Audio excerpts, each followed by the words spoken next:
Assalamualaikum warahmatullahi wabarakatuh. Kembali lagi dengan saya Primatir Firmansyah dengan materi psikologi perkembangan peserta didik.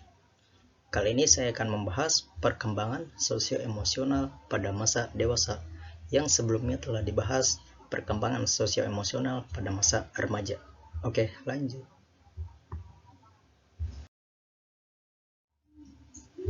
Pengertian masa dewasa. Yang pertama, dewasa awal. Dewasa awal merupakan satu tahap yang dianggap kritikal selepas alam remaja. Ia dianggap kritikal karena disebabkan pada masa ini manusia berada pada tahap awal pembentukan karir dan keluarga. Menurut teori Erikson, tahap dewasa awal yaitu mereka di dalam lingkungan umur 20-an dan 30-an. Pada tahap ini manusia mulai menerima dan memikul tanggung jawab yang lebih berat. Pada tahap ini juga hubungan intim mulai berlaku dan berkembang. Lalu pengertian dewasa madya. Masa dewasa madya adalah masa peralihan dewasa yang berawal dari dewasa muda yang berusia 40-65 tahun. Pada masa dewasa madya, ada aspek-aspek tertentu yang berkembang secara normal. Aspek-aspek lainnya berjalan lambat atau berhenti. Bahkan ada aspek-aspek yang mulai menunjukkan terjadinya kemunduran. Menurut Levinson, masa dewasa madya berusia 40-50 tahun. Masa dewasa madya adalah masa peralihan dari masa dewasa awal. Pada usia 40 tahun, tercapailah puncak masa dewasa. Setelah itu mulailah peralihan ke masa madya atau tengah baya antara usia 40-45. Dalam masa ini, seseorang memiliki 3 macam tugas. Yang pertama apa? Yaitu penilaian kembali pada masa lalu perubahan struktur kehidupan, dan yang terakhir proses individuasi. Dewasa akhir. Masa dewasa lanjut usia merupakan masa lanjutan atau masa dewasa akhir umur 60 ke atas. Perlu memperhatikan khusus bagi orang tuanya yang sudah menginjak lansia dan anaknya yang butuh dukungan juga untuk menjadi seorang dewasa yang bertanggung jawab. Menurut Erikson, tahap dewasa akhir memasuki tahap integrity versus despair, yaitu kemampuan perkembangan lansia mengatasi krisis psikososialnya. Integritas ego penting dalam menghadapi kehidupan dengan puas dan bahagia. Hal ini berdampak pada hubungan sosial dan produktivitasnya yang puas. Lawannya adalah despair, yaitu rasa takut mati dan hidup terlalu singkat, atau bisa juga disebut rasa kekecewaan.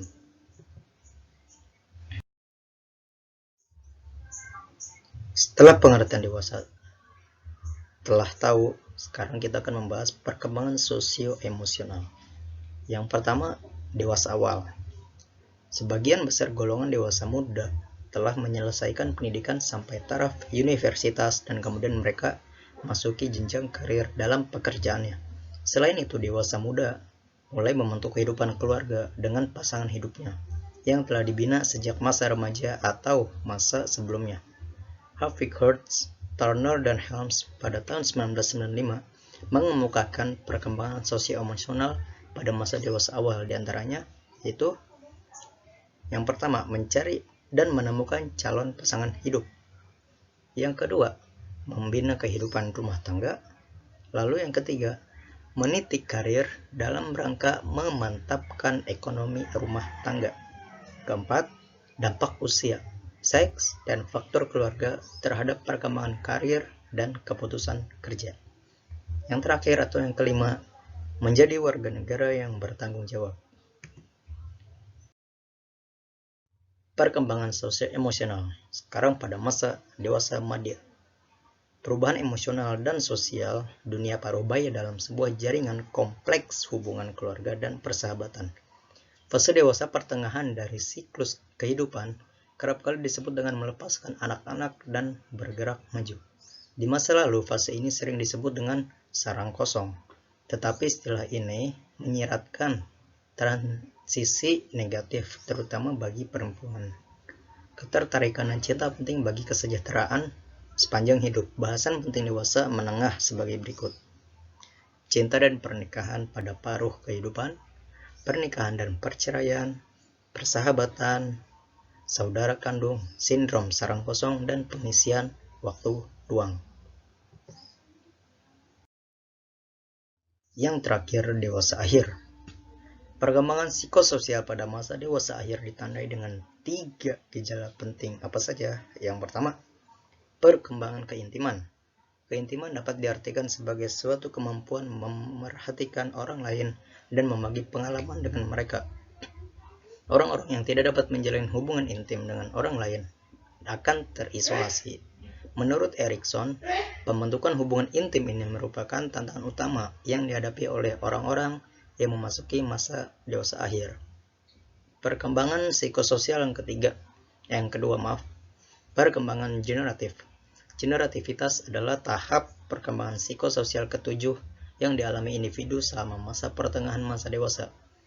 Ketika seseorang mendekati usia dewasa akhir, pandangan mereka mengenai jarak kehidupan cenderung berubah. Pada masa ini banyak yang membangun kembali kehidupan mereka dalam pengertian prioritas, menentukan apa yang penting dan dilakukan dalam waktu yang masih tersisa. Lalu, perkembangan integritas. Integritas merupakan tahap perkembangan psikososial Erikson yang terakhir.